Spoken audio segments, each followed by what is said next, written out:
going on, Jerome? It's a beautiful day for a 7-round Vikings mock draft. So everything that's happened so far, Vikings checking a lot of boxes in terms of needs. And hell, by the time you watch this, maybe they sign Tannehill or Flacco. Who knows, man? Anyways, enhance. Let's get this going. Feeling good today. Ooh, Cam Ward 1, Shador at 3. All right, so hit the east side of the LB3, Luther Burden III, just chilling. So we're going to do something a little bit controversial. And people aren't going to like it, but also at the same time, I don't really care. So we are going to draft Luther Burden III, the pride of Missouri, 6'2", 206. Athletic, gets out in space. Mizzou with Brady Cook, sure, they did dink and dunk things a lot. So it's kind of hard to really assess what's going on, but basically, 1,200 yard season in 2023, 192, 2263, 21 touchdowns over 3 years, and a little bit of a hybrid of a Monra Garrett Wilson type player. And I think that Burden and his yards after catch, he's going to be a special player. And I fully understand. Jefferson's the best wide receiver in the game. Jordan Addison is a great wide receiver too, also facing a 3-game suspension. Naylor's in the contract year. Rondale Moore is being brought in on a 1-year deal. Fully get it. Plus, this would legitimately give the Vikings a 3 deep. Plus, it will give you alternatives if you want to trade Jordan Addison next offseason or even at the trade deadline. So, again, I understand it's controversial, but the Vikings have been set up where they can go BPA, best player available. It's exactly what happened with Randy Moss in 98. You had Chris Carter and Jake Reed, 1,000-yard receivers. You had, in 2006, Chester Taylor ran for 1,000 yards, but you still drafted Adrian Peterson, number 7. It's exactly what you can do here. So now we're kind of freed up to do whatever the hell we want.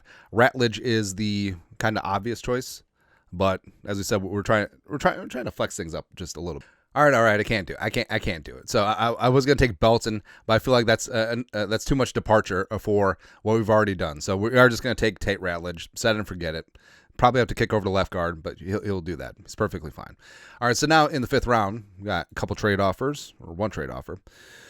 See, the Bills want to come up. It's going to cost you, Chief. We want that. I want it all. I want it all. I want it now. So dropping down 30 spots for 177 and a future 7th. 2%, 24% chance. If you change your mind, I'll be first in line. I'll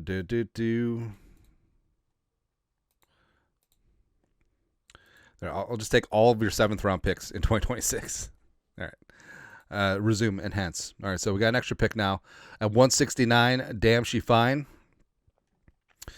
All right, a couple guards up here. Monangai is there. Logan Brown, Lindenberg, Stutzman. I love Stutzman. Shuck's going to be going way before this. Tonka.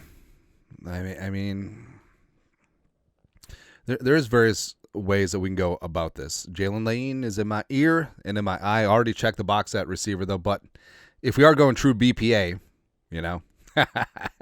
So we got some corner opportunities. Denzel Burke is there chilling. Robert Longerbeam is there too, which is the best name in the draft. And you know that, so Longerbeam, like the etymology of the name, it has to be some sort of carpenter that had, that just wanted to boast. But so we take Burke all the time, take Stutzman all the time, but Longerbeam, he's interesting. So he's a slender but feisty, getting after things type cornerbacks coming out of Rutgers, where I feel like Rutgers has had a tendency to have really tough defensive backs. They're good. 5'11", $175. He is slender. He could stand to put some weight on his frame, but he's a dogged ball hawk, as well as he'll stick his nose in there in terms of run support as well. 4.39 40 checks that box. 73.3 quarterback rating when thrown at. 9 passes broken up. 2 picks last year. Leader, tough as nails. Inside outside flexibility. 5 interceptions and 5 forced fumbles during his career. So he does have a nose for the ball as well. Longerbeam, welcome on in. Sounds like an old English name, like Longshanks and Longerbeam are going to war. All right, so a couple options here at 187. Got trade offer. Raiders want to come up. All right, it's going to cost you all of the picks and a future 7th. No? Future 7th. All right, fine. Do that up. Resume, enhance. All right, so 3 6s and a 7th round pick. Shuck is still on board. Taj Brooks, I like a lot. Ollie Gordon is there. Cameron Jackson, of course. Jake Majors. All right, so what are we going to do? All right, so we are going to take Ollie Gordon the second. I think that with the trading for Jordan Mason, the interest in running back has sort of gone down a little bit, but it doesn't mean that the Vikings won't partake. This is a very deep class. So Ollie Gordon the second, 6'1", 233, power for days, 1,723 yards rushing and 21 touchdowns in 2023. Numbers sort of decreased in 2024, but in terms of nice RB3 with upside, Ollie Gordon, he's that guy. And don't hold Gordon's 4.6 140 against him. I think that he's like LeGarrette Blount adjacent type running back. I think that's what you're looking at. And then the 6, Majors is there. Jackie Slater. Ooh, come on, man. Lachey is there. I mean, not a ton, writing home about, like, super pumped. Could go with Craig Woodson here. Craig. Yeah. All right. So I do like Craig Woodson in this spot. So Woodson is 6', 200, downhill safety, good range as a big nickel as well as a free safety special teams type guy. 88.6 PFF coverage grade last year for the Bears. So Craig Woodson, buckle up. You are a Minnesota Viking. 2 more picks to go. I mean, do just take Brosmer as a quarterback project. Why not?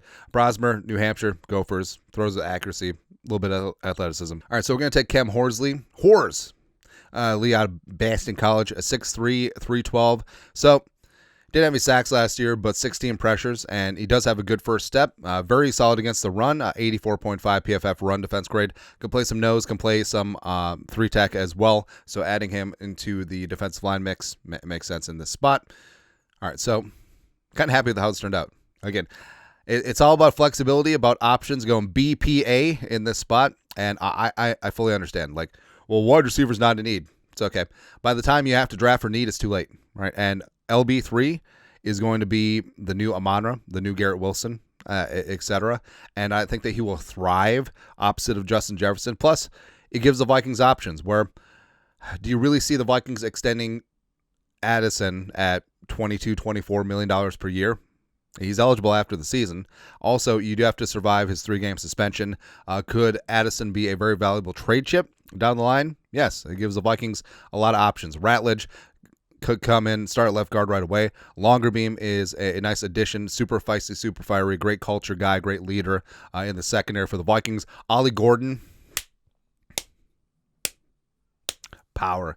Craig Woodson, versatility as well as special teams upside. Brosmer, why not? And Horsley, again, someone who I think could develop as a better pass rusher in the NFL than in college. Good against the run, can play both tackle spots and an even front, so you're going to be good to go in that regard. So, I mean, that's it. Again, controversial, non-traditional, do not care. Just hit the east side of the LB3. That's right, baby. But that's it. Vikings mock draft on this beautiful day. You guys are the best you know what to do. Skol, production value.